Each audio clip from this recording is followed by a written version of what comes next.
চলে আসলাম ঢাকা বিজয় সরণি সেনা সামরিক জাদুঘরে বিমান প্লেন দেখার জন্য।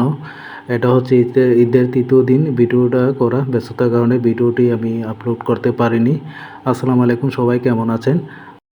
থ্রি আর্ট গ্যালারি, এটার টিকিট হচ্ছে আপনার 200 টাকা। আপনার ঘুরে ঘুরে সবগুলো দেখতে পারবেন। অনেক সুন্দর লাগছে, সবাই দেখছে। উপরে প্লেন বিমান সব কিছু সাজানো আছে। সেনাবাহিনী যতগুলো বিমান বা যুদ্ধ করা যা আছে সবগুলো এখনও রাখা আছে। সবাই ভিডিও করছে, দেখছেন বিমানগুলো উপরে আছে। সবাই ভিডিও করার জন্য ব্যস্ত। আসলে এখানে ভিডিও করার জন্য পারমিশন দেয় না সেনাবাহিনী, আমাকে অনেকবার বাধা দিয়েছে। তারপরে তো ভিডিও করছি, কারণ 200 টাকা দিয়ে আমি টিকিট কেটে ঢুকছি। ভিডিও না করলে কি হয় নাকি? কে কার কথা শুনে? পরিবার প্রিয়জন নিয়ে ঘুরতে আসবেন সেনা জাদুঘরে। আসলে ঘুরলে ভালো লাগবে। ঈদের সিজন অনেক ভিড় ছিল, টিকিট পাওয়া যাচ্ছে না, সিরিয়াল মেনটেন করে টিকিট কাটা হয়েছে। এগুলো বুমের নাম জানি না, আসলে অনেক বুম অ্যানোফেট করা আছে, রাখা আছে। আপনারা সবাই প্রিয়জন নিয়ে ঘুরতে আসবেন, খুবই ভালো লাগবে। ভিডিওটা দেখে ভালো লাগলে আপনারা সবাই শেয়ার, লাইক, কমেন্ট করবেন।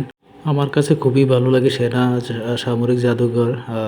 এখানে সেনাবাহিনী আছে, কিভাবে যুদ্ধ করতে হয় কলা কৌশলী নিয়ে, বন্দুক নিয়ে বসে আছে।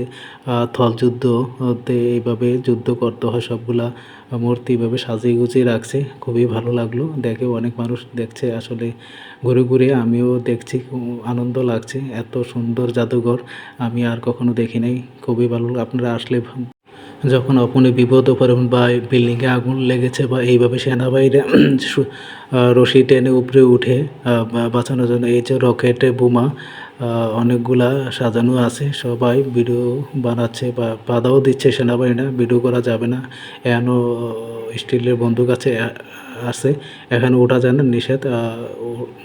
ধরে ধরে সবাই দেখছে। আসলে আগের পিস্তলগুলা, আসলে ভিডিও করার সময় আমার এত কথা মনে থাকে না, এত কথা বলতেও পারি না, গুছিয়ে বলতে পারি না।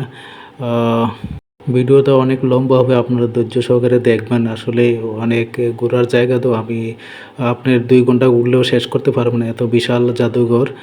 সেনাবাহিনীর যত জীবন বৃত্তান্ত সবগুলো এনে রাখা আছে। জাদুঘর মানে সব কিছু রাখা, আমার কোনো বাদ নাই। আমি আসলে 3-4 ঘন্টা ঘুরে ঘুরে দেখেছি সবগুলা স্থান, কোনো জায়গায় বাদ রাখি না। খুবই ভালো লাগলো এখানে জাদুঘরে এসে। 2021-এ জাদুঘরটি উদ্বোধন করেছিল। আসলে আমি আসি করে আসা হয় না, কবে যাবো আসলে ফাইনালি ঠিক করলাম না। ঈদের সময় ঘুরবো, দেখবো, খুবই ভালো লাগবে। এই জাদুঘরে আমার টিকিট নিয়েছে 500 টাকা। কেমনে বলতে পারেন? আসলে থ্রি আর্ট গ্যালারিতে 200 টাকা, আয়না গ্যালারি গ্লাস কি ওখানে নিচে মিউজিক্যাল শো ওখানে নিচে আমার 100 টাকা। তারপরে সেনা জাদুঘর নিচে 100 টাকা, টোটাল 400 টাকা। আর একটা কোন জায়গাগুলো আমার মনে হয়, ওখানে নিচে আরও 100 টাকা, টোটাল 500 টাকা নিয়েছে। আসলে আমি একা একা গিয়েছিলাম থ্রি আর্ট গ্যালারিতে। আসলে আমি নিজেই ছবি তুলতে পারি নাই, সবাই ছবি ব্যস্ততা নিয়ে ব্যস্ত। ক্যামেরাম্যান না থাকলে ছবি তোলা না, একা একা কোনো। এই হচ্ছে জাদুঘরের বাইরের সাইড, খুব সুন্দর না? খুব দেখতেও ভালো লাগে, ঝর্ণা আছে, ছবি উঠানো যায়, খুবই ভালো লাগে। আপনারা সবাই আসবেন। জাদুঘর ঘুরে শেষ করে বের হয়ে যাচ্ছি, অনেক অনেক ভালো লাগলো। যদি ভিডিওটা ভালো লাগে আপনারা শেয়ার করে দিবেন।